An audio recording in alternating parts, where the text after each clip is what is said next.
Durante los últimos 2 años, la región de Donetsk ha estado en un estado de constante cambio, sin que ninguno de los lados sea capaz de hacer un avance significativo. Pero eso podría cambiar, y pronto. Documentos filtrados obtenidos por el proyecto Quiero Vivir de Ucrania han revelado las pérdidas catastróficas del 41 Ejército de Armas Combinadas de Rusia. Estamos hablando de al menos 8.625 tropas confirmadas muertas, 10.491 desaparecidas en acción y otras 7.846 listadas como desertoras. A partir del 1 de junio de 2025, eso se acerca a 27.000 personas. Rusia ha perdido oficialmente de una sola sección de sus Fuerzas Armadas, y más que un gran número de países en total en sus Fuerzas Armadas. Pero estos no son solo números en una hoja de cálculo, aunque las capturas de pantalla los representen como tal. Indican cómo todo el sistema militar de Rusia podría seguir el mismo camino a la luz de las devastadoras pérdidas incurridas a través de los errores estratégicos de Putin. Más importante aún, podrían exponer cómo las estrategias de reclutamiento desesperadas de Rusia están destruyendo silenciosamente la base económica del país y el tejido social de formas que podrían incapacitar permanentemente al Estado ruso. Comencemos con los detalles sobre las pérdidas del 41 Ejército de Armas Combinadas de Rusia que conocemos hasta ahora.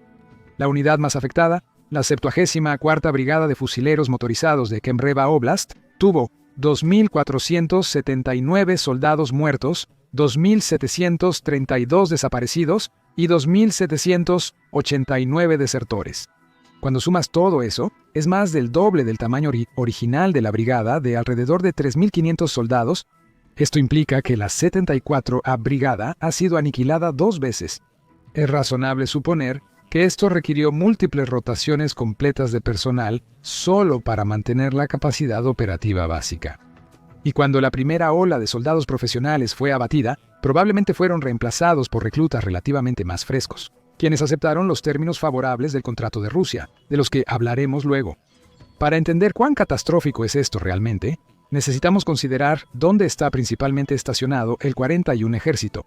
Según la documentación filtrada, sus unidades han estado operando cerca de la ciudad de Pokrovsk, en Donetsk Oblast, donde han sido sistemáticamente desgastadas por las fuerzas ucranianas utilizando ataques de drones de precisión y artillería. Pokrovsk no es solo otra ciudad ucraniana. Los analistas occidentales lo consideran una puerta de entrada a las áreas más fuertemente fortificadas que quedan en manos de Ucrania en la región de Donetsk. Ubicado en la intersección de varias autopistas de suministro que conducen hacia ciudades ucranianas clave, incluyendo Chasiv Yar y Konstantinuka. Pokrovsk alberga una estación de tren de importancia regional que sirve como el centro logístico crítico de Ucrania para todo el frente oriental. La captura rusa de Pokrovsk teóricamente permitiría avances adicionales hacia Dnipro y Zaporizhia. Y como advirtió el experto militar ucraniano Mikhailo Sedikov, la posición de la ciudad como un centro significa que toda la línea del frente se desmoronará si es capturada. El análisis de la British Broadcasting Corporation sugiere que la caída de Pokrovsk significaría efectivamente la pérdida de casi toda la región de Donetsk.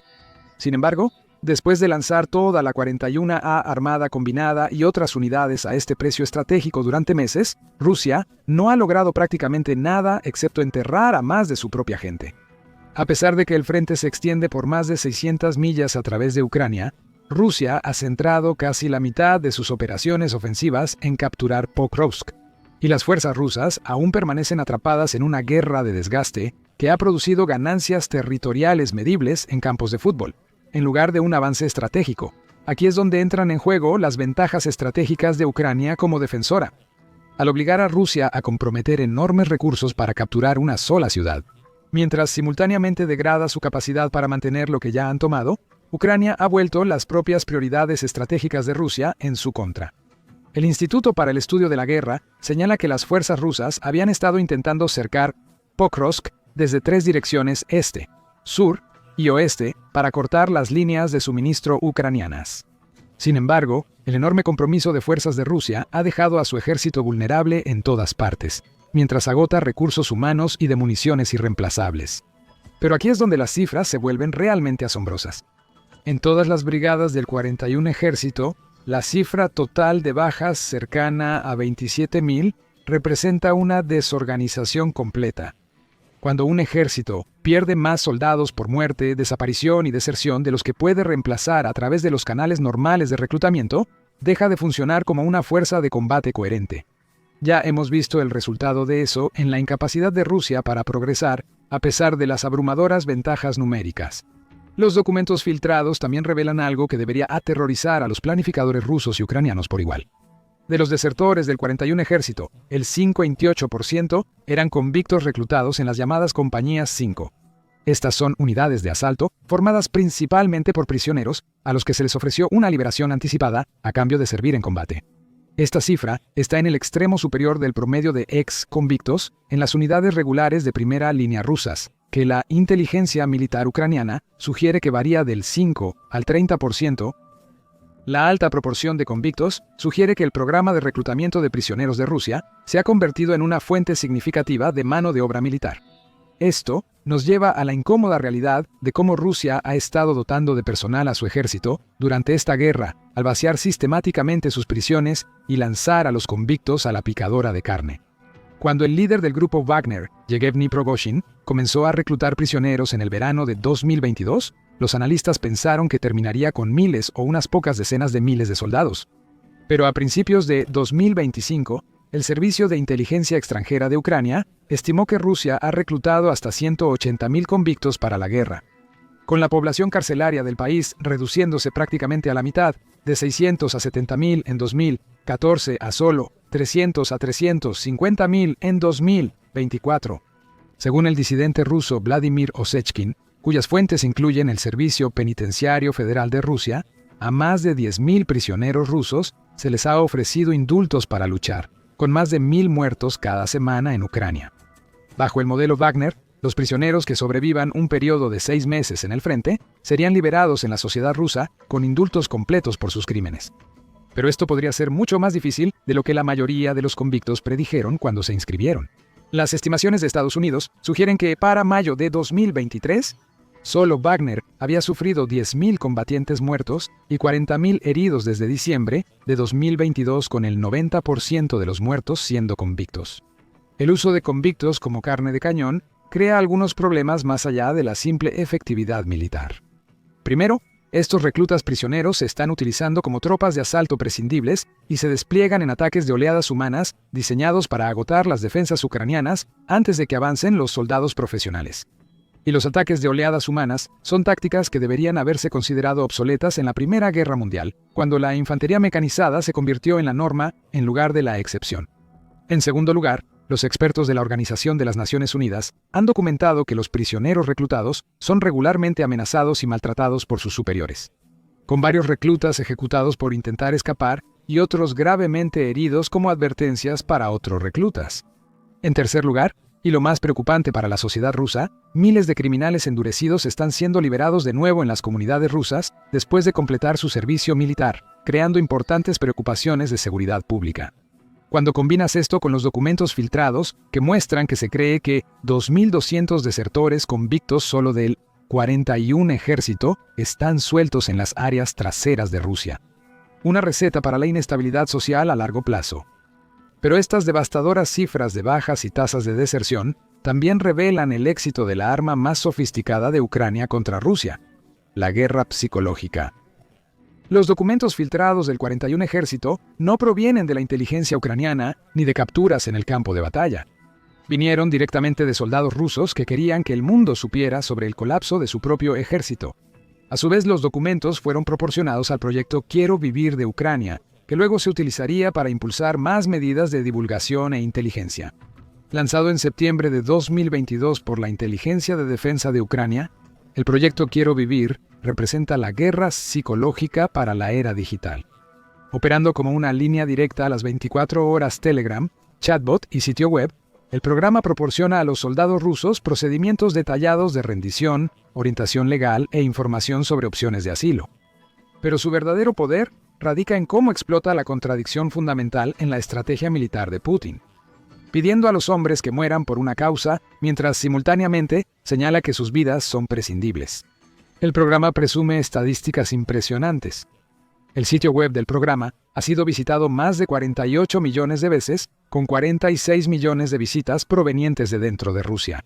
aunque las autoridades rusas han bloqueado el sitio. Dentro de los días de su lanzamiento, más de 26.000 rusos han contactado la línea directa y su chatbot asociado, con más de 220 rendiciones confirmadas y otros 1.000 casos pendientes a partir de diciembre de 2024.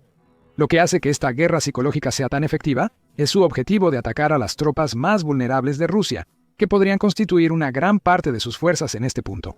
La línea directa está atendida por psicólogos militares capacitados para manejar distintas llamadas. Algunos rusos llaman llorando y necesitan ser calmados. Otros creen en la propaganda rusa sobre los neonazis ucranianos y deben ser persuadidos cuidadosamente. Los operadores crean medidas de apoyo separadas para los ciudadanos ucranianos obligados a luchar por Rusia. Movilizan a los reclutas que nunca quisieron estar allí y a los soldados de carrera desilusionados con la guerra.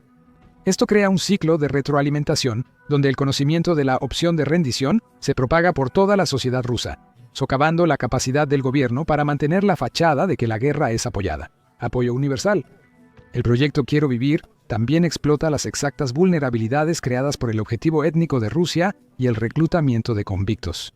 Muchos de los rusos que llaman a la línea directa son de comunidades marginadas, reconociendo que están siendo utilizados como carne de cañón, mientras la élite de Moscú permanece protegida, lo cual es un punto débil vital en la máquina de propaganda del Kremlin y del cual hablaremos un poco más tarde. Ahora, volvamos un poco a las cifras de deserción, ya que subrayan la disparidad entre la propaganda de Rusia y el estado actual del ejército y la economía rusos. Ese 5,28% de desertores de las estadísticas mencionadas anteriormente eran convictos de las compañías 5, lo que sugiere que estos hombres aprovecharon la primera oportunidad para escapar de un sistema militar que los trataba como desechables, a pesar de las promesas de que serían hombres libres. Y dado que los documentos llegan a la inteligencia ucraniana, muestra que incluso los oficiales rusos son conscientes de la potencial bomba de tiempo que estos convictos representan para su propio ejército. Pero la crisis de reclutamiento de Rusia va más allá de simplemente vaciar las cárceles o luchar contra la guerra psicológica. Putin ha llegado al punto de ofrecer incentivos financieros tan generosos que corren el riesgo de distorsionar toda la economía rusa. Podemos empezar con los sueldos que se ofrecen a los soldados por pelear en la guerra de Putin. Según las cifras más recientes, los soldados rusos de Moscú ahora pueden ganar hasta 71 millones de rublos anualmente, aproximadamente $82.000 combinando salarios mensuales de 52 millones de rublos, fueron bonos de firma únicos de 19 millones de rublos. Para poner esto en perspectiva, los ingresos presidenciales oficiales de Putin en 2021 fueron alrededor de 102 millones de rublos, lo que significa que los soldados ordinarios pueden ganar casi 3/4 de lo que oficialmente gana el presidente ruso. Incluso en las regiones más remotas, los pagos mensuales de 20.000 rublos basados en las cifras de 2024 representan alrededor de 24 veces el salario promedio ruso. Con el mencionado bono de firma única de 19 millones de rublos que equivale a 22 veces el salario mínimo mensual, esto significa que los soldados rusos deberían ser generosamente recompensados por servir a su país, obteniendo más dinero del gobierno que muchos profesionales de carrera. Pero ni siquiera esto basta para reclutar suficientes soldados. La guerra de ofertas entre las regiones rusas por reclutas militares es indicativa de una grave crisis de mano de obra. Al menos 51 regiones rusas han aumentado los pagos por firmar contratos militares desde el inicio de la guerra. Los economistas señalan que los bonos que aumentan rápidamente indican graves escaseces. Si ya hay muchas personas dispuestas a ir a la guerra, ¿por qué hay necesidad de esta competencia de bonos? Esta desesperación financiera está creando 3 desastres económicos interconectados que amenazan la estabilidad a largo plazo de Rusia. Primero, el enorme gasto militar está dejando sistemáticamente sin recursos a otros sectores de la economía rusa. El nivel sin precedentes de gasto estatal de Rusia, donde el gobierno gasta el 40% de su presupuesto en el ejército, ha obligado al complejo militar industrial a trabajar las 24 horas del día, pero esto se hace a expensas de la infraestructura civil, la educación, la atención sanitaria y el desarrollo económico. La militarización de la economía continuará desviando recursos de otros sectores. Aún peor, el sector militar industrial en sí está bajo una creciente presión. El gobierno ruso está obligando a los fabricantes militares a producir más productos sin el respaldo real de recursos financieros o humanos. Sin personal capacitado, presupuestos adecuados y plazos viables, es poco probable que los fabricantes de armas rusos creen armas y equipos efectivos. En cambio, están recortando esquinas para detener la espiral de muerte de la pérdida de ganancias. El economista ruso Sergei Guriev señala que la economía rusa se ha dividido prácticamente en dos sistemas paralelos. La economía militar, que funciona con órdenes gubernamentales y muestra crecimiento, y el sector civil, que sufre de alta inflación, aumentos de precios y subempleo. El resultado es una economía que parece saludable en papel, mientras que los rusos comunes experimentan un descenso en el nivel de vida en todo, excepto en las industrias relacionadas con el militarismo. En segundo lugar, Rusia está enfrentando una catástrofe demográfica ahora que el reclutamiento militar se está acelerando. El desempleo en Rusia ha alcanzado un mínimo histórico de alrededor del 2% y sigue cayendo, obligando al ejército, al inflado complejo militar industrial y a la economía en general a competir por el mismo limitado grupo de trabajadores. Y recuerda, alrededor de 70.000 rusos están actualmente estacionados en el frente, con el ejército agotando entre 10 a 30.000 trabajadores potenciales por mes. Eso es el 0,5% de la oferta laboral de Rusia que se va cada mes. Los problemas demográficos de Rusia se agravan por el hecho de que solo 12 millones de personas nacieron en 1999 en comparación con 25 millones en 1985. La población en edad de trabajar ya estaba disminuyendo antes de la guerra. Y con los aproximadamente 60.000 rusos en edad de trabajar que han huido desde 2022 combinado con las bajas militares y el reclutamiento, la demografía rusa está en caída libre. En este punto, Rusia está apostando por capturar Ucrania únicamente para obtener sus 29 millones de ciudadanos o cuantos sobrevivan a la guerra sin emigrar. Y esto solo funcionará si Rusia logra ganar sin más oleadas de bajas, lo cual es poco probable que suceda. En tercer lugar, la estrategia de reclutamiento de Rusia está devastando sistemáticamente sus regiones más vulnerables mientras protege sus centros económicos y políticos. Esto está creando un sistema de extracción humana tipo colonial que podría desestabilizar finalmente a la Federación Rusa en sí misma. El objetivo étnico y regional del reclutamiento militar ruso revela el cálculo más cínico de Putin: preservar las poblaciones económicamente productivas de Rusia mientras sacrifica a sus minorías étnicas y a los pobres rurales. Un análisis de la British Broadcasting Corporation de finales de 2023 encontró que 6 de las 10 regiones rusas con las tasas de mortalidad más altas en Ucrania se ubicaban en Siberia y el lejano oriente. Con hombres de Buratia 75 veces más propensos a morir que los hombres de Moscú, el objetivo no es un accidente, sino una política deliberada. En estas regiones, la tasa de desempleo supera el promedio nacional, haciendo los generosos salarios militares muy atractivos para familias desesperadas. Pero este objetivo económico crea un ciclo vicioso.